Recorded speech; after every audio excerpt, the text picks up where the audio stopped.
para hindi ka magkakaproblema, i-delete mo yun. Hindi ko di-delete yun. Delete mo yun, te. Hindi ko di-delete yun. Masyado ka matigas, te. Babae pa lang ako, kaharap mo yan. Ano kasi yun, para... Alam mo ba ang posisyon ko? Sandali lang. Alam mo ba ang posisyon ko? May mapaparinig ako na ito yung mga sinabi sa akin, ito yung mga sinabi ko. Kasi kaya kahapon... Bakit? Ano? Sandali lang. Ang sabi ko lang sa'yo, invite kita doon para mag-uusap kayo. At huwag ka matatakot dahil hindi ka mapapahamak at lalong hindi kita ipapahamak. Ganun mo yung posisyon ko. Hindi ako natatakot na ipahamak o mapahamak. Ang akin lang, gusto ko lang mag-video kasi kagaya kahapon nga, nagtanong ako kay nanay, Nay, may nakapasok ba? Kasi sa dami ng tao dito, wala namang pumapasok na iba. Kaya kampante nga kami mag-iwan ng mga gamit dyan eh. Yun na nga ho. Nagtanong lang ako. Hindi natin pwede mag-usapan dito yan. Sa akin lang. Sandali lang. Dito sa harapan mo, hindi ko kailangan yung explanation mo. Dito sa harapan mo, dahil gusto kong i-invite kita doon. At doon po kayo magpapaliwanag. Hindi po urumis mo dito. Asan po yung record ko? Anong record na hinahanap mo sa akin? Record na pinapatawag ako sa barangay. Record na pinapatawag ka sa barangay? Kahit wala po kayong record na pinapatawag, uramis mo po ito sa complaint na to, pwede po kayo pupunta doon. Ngayon, kung hindi po kayo papayag na pupunta doon, okay lang, walang problema. Pero, antayin mo na lang yung sinasabi mong record na sumon. Yun na lang ho. No, magko-complain doon, isa dito sa kanila, para po bibigyan po kayong record na sinasabi mo. Kung hindi record yun, sumon po yun. Invitation po yun ng barangay, pero ako na pong bahala sa mga may-ari na lang dito. Ganyan kakatigas. Matigas ako, pero mas matigas ka. No? Binastos mo ng barangay, binastos mo na ako. Paano binastos mo? Barangay? Ha? Paano ko binastos po? Yan, sa pag-ano mo, ayaw sa mama. Eh, sabi niyo po, rights ko hindi sumama. Yun nga ako eh. Ngayon na lang tumuli sinabi ko yun. Kasi ayaw mo nga eh, bastos ka na eh. Bastos ka na eh. Ito nga huli, sinasabi ko, karapatan mo pa rin na hindi sasama. Dahil mayroon namang sumon mangyayari. Pero, pambabastos ang ginawa mo sa akin kasi hindi ka sumasama. Pambabastos yun sa barangay dahil hindi ka sumasama. Minamaliit mo yung barangay. Hindi ko po minamaliit. Rights ko lang po yung kinakapitan ko na pwede ako hindi sumama. Oo, tando na nga tayo. Anong pambabastos doon? Pambabastos yun, nakikiusap ako ng mayos sa'yo, napatayin mo yung video na yan. Pinakiusapan kita, doon tayo mag-uusap, hindi ka magano. Pero believe talaga ako sa'yo. Believe ako sa'yo. Believe ako sa'yo. Taga saan ka? Ha? Taga saan ka? Ano lugar ka? Ha? Hindi ka taga rito, hindi ka taga rito. Kahit kami, hindi ka taga rito eh. Isang nangupano tayo rito eh. Nangupano ko, dito taga dito. Kung dito ko. Hindi, anong probinsya mo? Okay. Ha? Wala pa naman ako. Pwede pa naman hindi sagutin yan, di ba? Hindi, nagtatanong lang ako kung anong probinsya mo. Saka dito no, kung sa total ayaw mo na rin mag-ano doon, dito tayo nakatira. Magkakaisa tayo. Hindi porket ang ibig sabihin magkakaisa, kung saan ang lupong-lupong nandun kayo, hindi naman ganun. Hindi ganun ibig sabihin. Tsaka ano bang ikinakagat mo sa amin, lagi mo kung pinaparinggan na sira ulo, tarantado, putang ina, ikaw. Ha?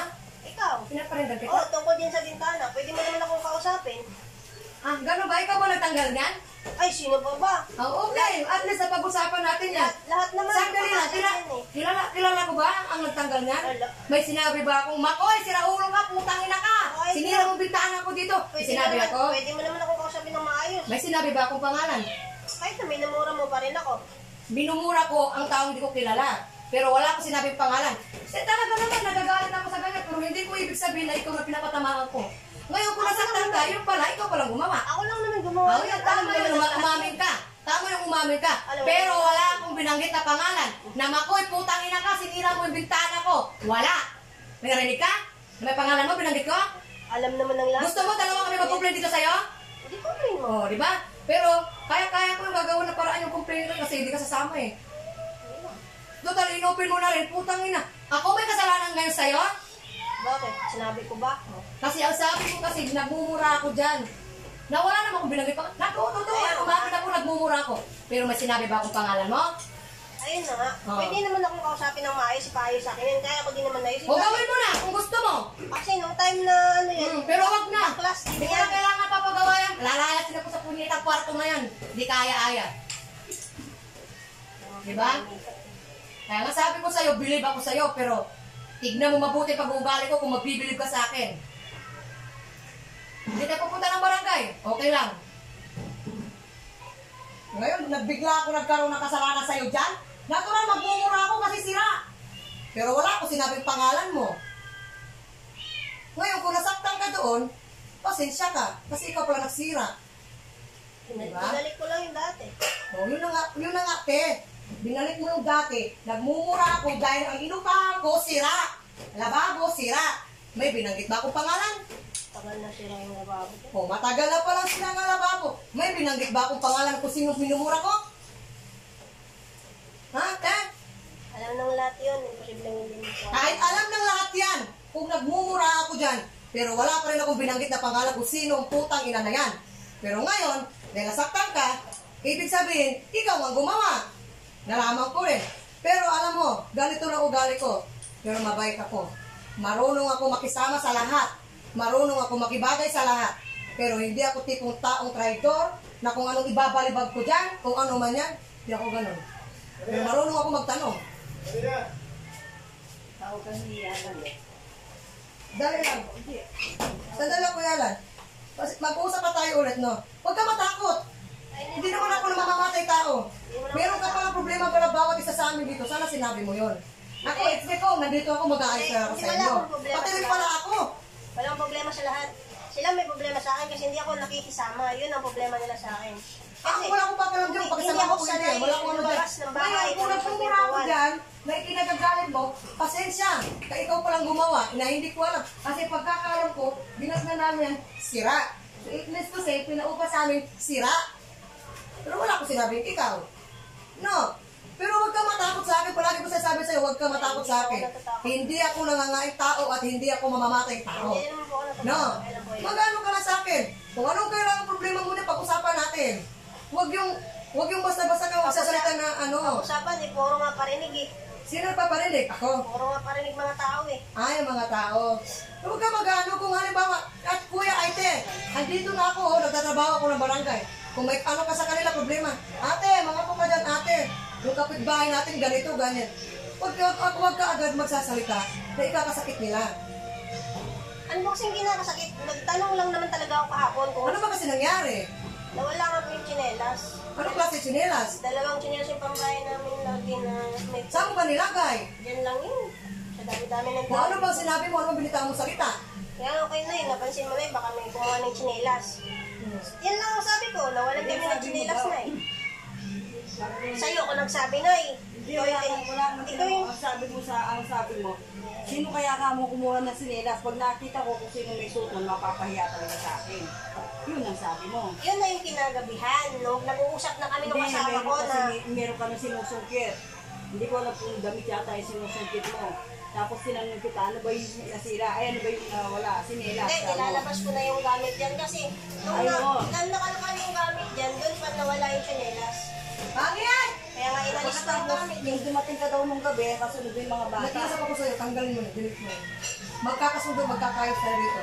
Kung ayaw mo makiano dyan, walang problema kasi karapatan mo na kung ayaw ang sa atin dito. Kung ano mo na nawawala, magtanong na maayos. Ganun lang. Ganun lang, ano. Kasi tayo lahat dito para magkakapatid tayo. Tignan mo, ang titira natin, no? Parang impyerno, napakainit. Tapos mainit ang ulo natin. Diba? Naintindihan mo sinasabi ko? Magkakaisa tayo, magkakaintindihan tayo. Kung may nawawala dyan sa mga bagay-bagay mo, kung may gumalaw mo dyan sa bagay-bagay mo at nawala sa pwesto, magtanong pa rin ng maayos. Huwag agad yung nagalit. Ako, ganito na talaga ako, high blood na talaga ako. Pero, mabait ako. Mabait ako. Pero doon sa mga ano na yan, mapagkasundo lang natin yan. Huwag yung agad-agad mag-ano. Kasi, ako, iniisip ko, puro kay babae dyan. Dito, lalaki. Dyan, lalaki. Sino ba magkakampihan? Babae lang. Ano bang kaya natin sa mga lalaki? Oh. Kuya, okay na kami. Saan po ba banda barangay? Mag-report lang na lang kung ano kung babanta ng asawa ni nanay. Ay, nandiyan na yung brother book ko. Rinig sa video, pinagbabantaan ko. Yung part na yun sa video talaga. Pag nandun sa barangay yan, sinasabi ko sa'yo, tatanggalin din yan doon. Matatanggal din yan doon. Kung pwede siya magre-reklamo, pero doon sa mga video na yun. Hindi yung katulad sa amin lang, yung dito nag-harap na nandito ako. Hindi talaga po pwede matatanggal sa'yo yun. Pero nung nag-video ka doon, kasi kailangan talaga ng evidence eh. Natural na yon. Pero doon sa akin na ganun, hindi talaga po pwede. Kasi mag-uusap tayo, bibidyoan mo ko, hindi mo po pwede yun. Kasi ilang ulit ko sinabi sa anak ko, narinig mo, oo, ang sabi niya, ikaw ipasok mo rin yung sapatos mo kasi meron nangunguha na sinelas dito, yung harapan at saka sa gilid. Ay, hindi ko sinabi. Hindi ako Hindi naman nagpapangalan. siguro kaya sabihin ni Tenten. Hindi ako nagpapangalan ng ganyan. O tapos nung madaling araw daw, naghanap ka. Patigla dito sa kabila. Pinansin ko, pinaslightan ko lang, baka sakaling nagamit. Hindi, Kasi pag ganun, wala naman talagang ibang pumapasok dito. hindi mo masasabi. Si Tintin niya, sabihin ko sa'yo, alam mo na naman pag ginagawa niya yung pintuan niya. O, si Tintin at saka yung asawa ni Bunso. Bakit? Kung sinabi yung madaling araw yan, kaya tinanong nila ako kung alam ko. Ginaganyan talaga. Hindi ako nagsabi na itong harapan tsaka kabila, hindi ako nagsabi. Kaya nga sabi ko, kakausapin kita. Kasi tignan mo, Nagsabi lang ako wala sa naman sunod alam ko. yung anak ko na nung nawawala yung sinelas, wala naman sila dito. Nagsabi lang ako sa isa na ipasok mo yung chinelas mo, baka yan, pati yan mawala. Yun ang sinabi ko. Hindi ko sinabi na itong harapan. Ba't ako magbibinta? Alam ko magbibinta ako doon. Yun nga may pagkakamali na ano. Kasi ang tanong ko, hindi naman alam ng mga bata na may nawawala. At saka paano nilang malalaman yung nawawala? Hindi naman nila alam yun. Hindi ako nagbibinta na eh. Hindi nahilig ako magbinta. Kaya nga inalis ko yung mga gamit dyan na kinalkal eh, para Oo, kaya nga pati yung mga pasuling na ganyan. Pinalis ko. Oo, pag tinanong niya sa akin, sasabihin ko sa iyo, kasi nagpapatalim siya ng boat. Ano yan yung talaga yung dahilan. Nung nagalaw yun, yung mga yun nilanis ko dyan, doon nawala yung tsinelas. Itinali ko na nga yung mga yun dyan para hindi galawin na yun. Tanggal sa pagkakatali. Kaya nung natanggal yun, doon nawala yung mga tsinelas, sabay dalawa nung kasama kami. Eh sila, ano naman nakukunin ko sa natanggal na dito? Ano, ginamit siguro, ewan ko. Wala naman siguro kukunin dyan. Wala naman nag-aaral. Pinagtatali ko na nga lahat, pinag-iipit ko na lahat. Oh. Nung nakalkal yun, nawala yung tsinelas. Inayaan lang namin may mangalkal dyan nung umaga. Narinig ko yung may kumakalkal na umaga. Inayaan ko lang kasi akala tao lang dito. Hindi ko naman ina-expect kung nawawala yung tsinelas. Pagkabangon ko, tinanong ko yung kasama ko, chinat ko pa. Kung asan yung tsinelas, sabi niya, nandyan lang daw, nakalagay nung umalis siya. Ay, hindi mo na ulit pala yan. Gusto ulit. Ibig sabihin, Ganito na lang ano Makoy. Kung ano mang sa ano dyan na nawawala, magtanong na maayos. Kung hindi mo sa kaya kausapin, katupin mo ko dyan. Huwag ka matakot sa boses ko, ganyan lang talaga ang boses ko. Tignan mo nga lang anak ko. Naririnig mo naman siguro pag nagbabangayan kaming dalawa. Pero mahirap yung namimitan yung binibigyan. hindi nga po ako nagpipinta. Nagtanong po ako ng ayos. Kaso nga, ang bata, hindi natin po pwedeng ano, kasi ang bata, kahit sabi pa yan, hindi, ng totoo, hindi. Pag sa bata, nandun lahat. Hindi, tsaka ang tanong ko niya, hindi naman niya alam na may nawawala kasi wala siya dito. Kasi ang bata hindi magsasabi ng hindi ka Tanong tutuwanan. ko talaga, sigurado Ganun po ka, yan. sabi ko. Diyan tayo matatalo sa bata. Sigurado ka, sabi ko sa kanya. Oo, narinig ko nga, hindi ko naman tatanong ko, hindi ko naman alam na may nawawala si Nela. Saan ba yung nawawala? Sabi niya sa akin. Mahirap Ano kasi yung niya? pag may kalat na gamit dito, kahit ano man upuan yan, tinatapon niya sa labas. Ano mo ginagawa yun? Hindi mo naman na may-ari yung gamit na yun. Dati yun, nung dyan ako nakano kasi yung sampay, dinidikdik nila, Basta pa eh, pinasama nila. basta tinatapon mo eh, yung mga gamit eh. Ginagawa niyong tambayan niyang harapan, di ba? Ano yung tambahin, malit na bagay. Umuan lang. Masama po ba mag-iupo tayo sa Hindi, may sampay kasi kami dyan kasi nga sira yung, di ba hindi pwede magsampay sa taas, kaya dyan ako nagsasampay. Ngayon, Ah, dito? oo, pinagbidikit nila yung sampay, kaya nakiusap ako sa kanila nung time na yun, na huwag na lang nila tambayan para hindi magdikit-dikit yung sampay kasi uniform ko yun eh. Natrabaho ko natin, pag kinabukasan, kailangan ko pang electric manan para matuyo. Hindi lang ayaw nila. Kahit yung upuan ko pinatumugok sa labas pati yung last pan. O hindi ko pinatuyo. Sa labas. Sinabi lang nila sa akin. Inalis ko ng maayos, hindi ko binalibag yun. Kagaya ng malaking upuan na hinarang talaga nila dyan. Binalibag ko talaga. Pero yung dashpan, alam kong gamit yun dyan. Hindi ko binalibag yun. Nilagay ko ng maayos. Ilang taon ka rin? Ilang taon ka rin? May tao akong kausap, Luka!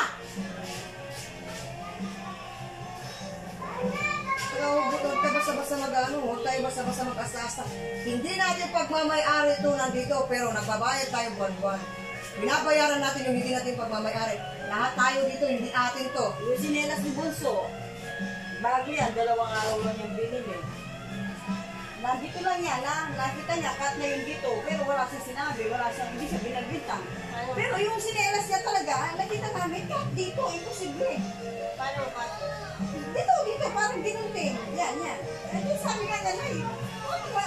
Meron bang may hawak ng tayo na? Hindi ko alam. Pinakita niya si Nela siya, talagang cut. Saan mo ba tinuha yan? Dito lang, sabi niya. Sino kaya nag-cut nito? Ay, malay ko, sabi ko. Pero hindi na siya nagkita, nagtanong. Nay, meron ka ba nagkat kasi Nelas ko? Malay ko sa'yo. Wala naman yung mga bata pumasok sa tulong sa kanya. Pag-isama mo ang mga tao sa tulad na puro lalaki yan. Babae, kahit anong gawin mo, babae ka pa rin. Mahirap lang kasi, mapapahamak sila sa mali. Kasi nga, babae ka nga. Nagtitilpil sila kasi mga lalaki. Siyempre ako, di ko naman kayang tignan. Dahil sa posisyon ko. Kahit na dito ako nakatira. Siyempre doon pa rin ako paparit sa kaparehas kong babae. Oo, Maria, tingnan mo. Ano yun? Bago pa lang yan. Pero bata. Huwag kang mag-astaasa ng ano dito kasi pare-para tayo nangungupahan dito. Kaya hindi ka na pinapakalaman sa samong na yan, sayo na yan dyan. Puputing bagay man lang kung ano lumangpas kasi dito wala tayong guhit-guhit. Kung pwede tayo mag-ano, kung na makalat sa harapan natin, o ikaw pusa, iayos mo paglagay doon sa ano, huwag mo balibag. Kasi mga gamit nila yun. Yung pinalibag ko paulit-ulit yun. Araw-araw, tinatambayan nila dyan. Kaya hindi nga natutuyo yung uniform ko. Yun yung time na nainis na ako, binalibag ko na yung kuhaan. Kaya ano, yung pa rin ang inaano ko sa'yo. Kaya may ano man sila doon, ilagay natin doon sa pagkakamali nila na may sinampan. Pero hindi pa rin tama yun. Pwede mo silang pagsabihan.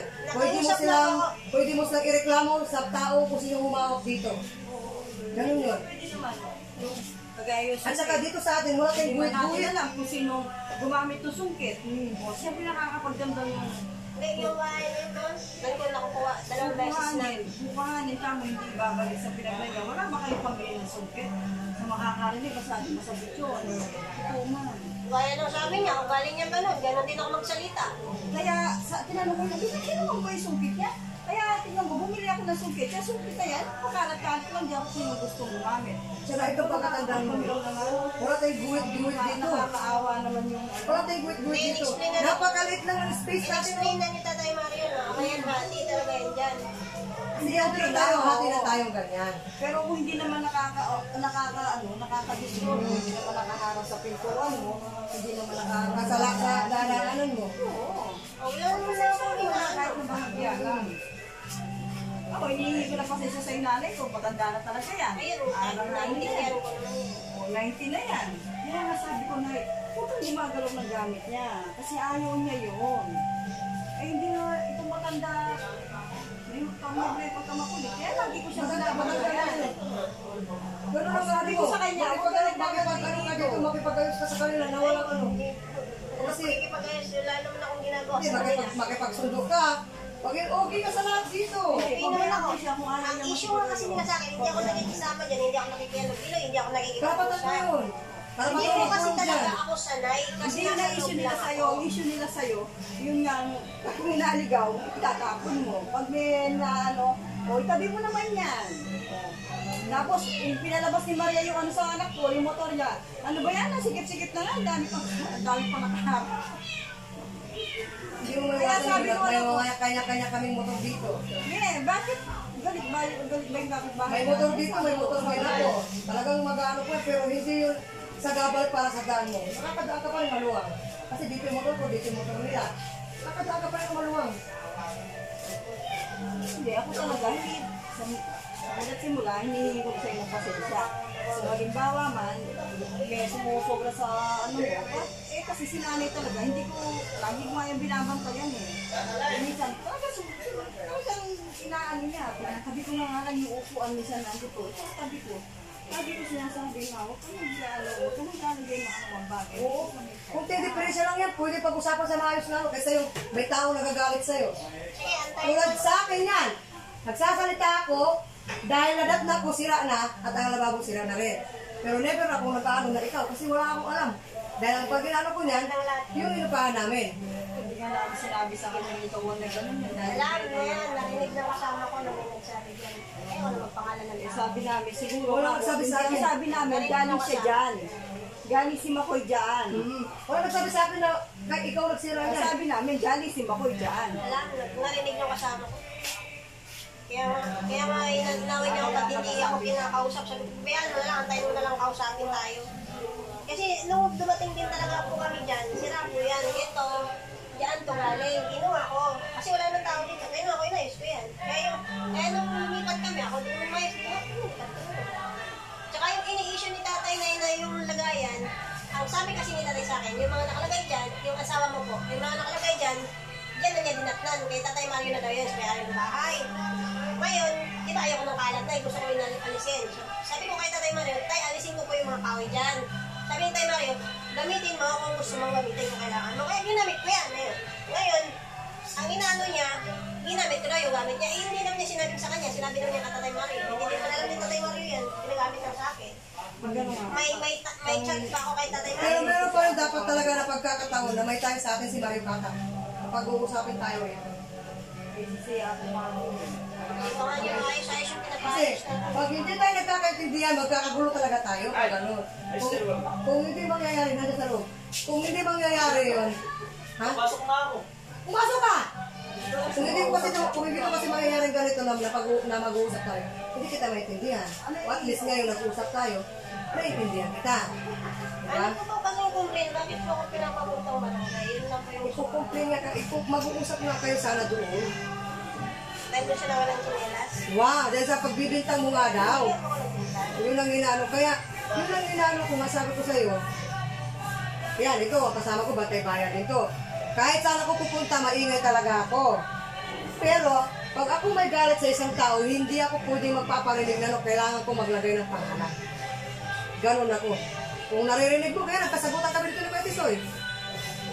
Kasagutan kami dyan. Hindi ko lang kilala. Tinutukod ko talaga siya. Ganon ako pag nagagalit ako. At pinaparinggan ko mismo siya at pangalan niya. Kung nagkakatak-katak ako dyan, sa bintana na yan, dahil wala akong alam na ikaw ang nag-ano dyan. Sabi ko, putang inang tirahan na to, ha? Kaya pala dito kami pinilagay, puro sira. Sira bintana, sira lababo. Sila din naman to eh. Tinitisod lang namin. Ang ayaw lang talaga namin dyan, yung may magamit na inusok na nila yung sampayan. Kung kaya nakatira dyan, hindi pa nangyari ako? Sila na yan. Ano, mga siguro 4 na buwan. 4 na buwan? Oo, pinapakisa na kay tatay. Hindi niya na ano. Kabangit! Tanong mo sa kanila. Akala ko, magkano na tayo? No, magkano? Ay, magsundo-sundo tayo dito. Malapit yung Pasko. Ano ba ako may lumabas para mag- Okay lang yan dyan. Basta pag dumating ka, oy, makakutay na kayo. Ganun lang. Bigyan mo sila kunting pansin, tapos pasok ka na. Hindi naman na kailangan yung ano dyan. Huwag mo ipapayanan nung hindi ka ganun. Makibagay ka pa rin. Gusto ko umuwi agad. Sama ka pa rin. Nagkikita kita ngayon, oh. Ganyan ang anggal. Pag nakakausap kita, at sa ilang minuto, sa ilang oras, kuha-kuha ko na agad ang pag-uugali mo. Ganyan ako. Pero naiintindihan ko naman yun eh. Yung gusto mo sa loob. Dahil mas maigi nga, nasa loob tayo palagi eh. Para hindi tayo napapahamak sa gulo, ganun eh. Hindi, ano lang. Minsan kasi napapansin ko kayo mag-asawa, pagbaba, dire-diretso lang kayo. Parang wala kayong kapitbahay. Hindi nga ako tumitingin. Te, ganun na, te. Diretso ka lang eh. Kasi para sa akin, pag hindi ako naging magano dyan, wala silang masasabi sa akin. Kung yung pala, ang dami pala din masasabi. Tama. Kasi hindi ka namamalang sa sakit. Ako. Kasi inisip nila galit ka sa Kapag dyan naman ako nakikisama, tapos nakikisali ako, nakikialabuin ako dyan, magkakagulo dahil sa mga chismisang makasagap. Pag may ano naman, may mga chismis tayo, alis na agad. Kasi alam mo, hindi mo maiwasan sa kanila sa samang loob. Kasi sabi ko nga, ako, di pa kita na-encounter. Dahil wala pa akong naririnig sa'yo. Pero halos dito may ano sa'yo. So sabi ko, darating din araw makakausap ko yan. Makakausap ko rin yan. Nagpula dito sa bata na nahulog na duyan. Nagagalit ka daw. Ay, hindi, nagtaka lang ako nun kasi ang liit-liit niya, ang laki ng boses niya. Hindi ako galit kasi naintindihan ko yung bata. Iyaya din ako ng mga pamangkin ko ha. Nagpalaki din ako ng mga Ganyan, bata. o, di ba? Hindi ka Hindi nagkakaintindihan. lang nag-gets nung tatay niya. Kaya nga hindi na ako nag-react nun eh kasi syempre nahulog yung anak niya, galit pa siya nun eh. Eh, ako na kung ano sabihin niya. Kaya nga, akala kasi dito ng mga kapitbahay natin, akala nila ha, lahatin ko sila, akala nila, may galit ka sa kanila kasi hindi ka namamansin. Wala akong problema sa ingay kasi maingay din kami. Lalo naman din araw, gising na gising ako. Wala akong problema sa ingay. Ang kaya ko lang talaga yung pinakialam yung sampay. Kaya lumipat ako. Ngayon, Nawawalan kami ng chinelas, lumipat na kami. Kung lang kami nasa sulok, lumipat pa kami nawalan. At least ngayon nalalaman na natin kung ano. No? Next time sa susunod kung anong mawawala. Kapagin mo ko dyan. Ngayon kung hindi mo kumapunta sa kwarto na yun, punta mo ko sa office ko. May office na rin ako doon. Kaya kung may problema ka sa kanila, sabihin mo sa akin. Para ako mag-aano sa kanila at isasabihin ko doon sa may-ari. Alam mo ba kung bakit gusto kami dito ni Mario Kata? Alam mo ba kung gusto niya dito talaga kami titira? Dahil ginawa niya kami ditong bantay. Pero kaso nga lang, hindi mo rin masasabing bantay. Kasi ako parang maingay na ako eh. Yung maingay din ako. Yun nga lang, ang iniiwasan ni Mario Kata dito, yung ganitong pangyayari. Pag merong gulong na nangyayari dito, hindi na kailangan pupunta pa barangay kasi andito na ako para mag-aayos sa inyo. Yan ang sinasabi ni Mario Kata. Kaya gusto na dito kami, kaso nga lang, hindi ko kaya. Susupukit ako. Pero kaya, tignan mo nga lang, gabi na kami uwi dito. Halos pagtulog namin, di pa kami kung sa papasok, doon muna kami. Magpapalamig muna kami bago kami papasok. Ilang oras lang namin mahigaan. O pagising namin, alis na naman kami. Punta na kami trabaho. Kasi hindi ko siya kayang bigyan ng oras yung tirahan namin. Mamamatay ako dyan sa bahay na to. Diyan sufocate talaga. Hindi man ako nainganyo dito eh. No, Makoy. Okay. Pag may problema, sabihin mo lang, ha? Huwag kang matakot, ha? Saan ko pwede i-report yung nagbabantay sa akin? Doon sa kami, punta mo ko sa office. Saan ko magandang marami? Diba, ito daan na to, ganyan. O, kakaliwa ka niyan. Tapos may makita ko malaki dito may court. Dukit. Kung may makita ng court. Sa office po dito ng Bantay Bayan. Ano yun ang ano mo? Complain mo. Wala lang complain. Na. Sige. Kung gusto mo ngayon mismo, punta ka dito. Huwag lang tayo mag-uusap. May lamit pa kasi ako eh, kaya hindi ako malmalabas sa bahay. Sige. No, pero huwag mo kalimutan yung araw. Araw, pay chat sa oras sa pangyayari. Video naman, tsaka na-record naman sa video ko paano yung Basta yung ang araw at saka yung pay chat, oras, alam mo dapat. No? Kasi ka na, sarado ka na. Wala ka, wala kang kahati. Ano ba yan?